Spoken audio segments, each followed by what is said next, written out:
ఆ రూట్ పోయింది. ఇక ఇప్పుడు ఎక్కడికి తీసుకొచ్చారు దాని టర్నింగు?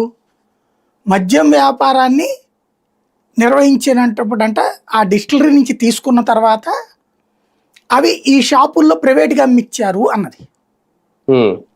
అందుకోసమని క్యాష్ తీసుకున్నారు, ఆ క్యాష్ వీళ్ళు కలెక్ట్ చేసుకొచ్చేవాళ్ళు అన్నటువంటి.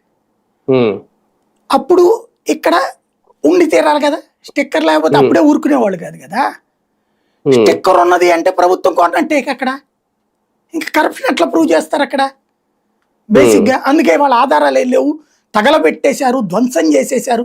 చరిత్రలోనే ఎక్కడో లేని విధంగా ఇంకో కథనం రాసుకొచ్చారు. అంటే 3 వంతులు ఎగిరిపోయినాయి అని అర్థం వీళ్ళ దొంగ లెక్కలన్నీ. బేసిక్గా డిస్టిలరీల వాళ్ళ దగ్గర తినుంటారు, తినకుండా ఉండరు. అది ఎవడైనా తింటున్నాడు, అది క్లియరు. అంటే పాలసీలు మార్చేదే అందుకే సార్. అంతే కదా. ఇప్పుడు ఫర్ ఎగ్జాంపుల్ ప్రభుత్వమే అమ్ముతారని ఒకళ్ళు పాలసీలు మార్చేదే అవినీతి కోసం, ముడుపులు తీసుకోవడానికి. మన దేశంలో అవినీతి జరుగుతున్న దాన్ని కంట్రోల్ చెయ్యాలి అనేది ఎవరు చేయాలండి? ప్రభుత్వం చేయాలి. ప్రభుత్వం అవినీతికి పాల్పడితే ఎవడాపుతాడు నాకు తెలియక అడుగుతా. ఇప్పుడు లిక్కర్ షాప్ ఓడిది 30% కమిషన్ తింటున్నారంటే ఎవడాపుతున్నాడు?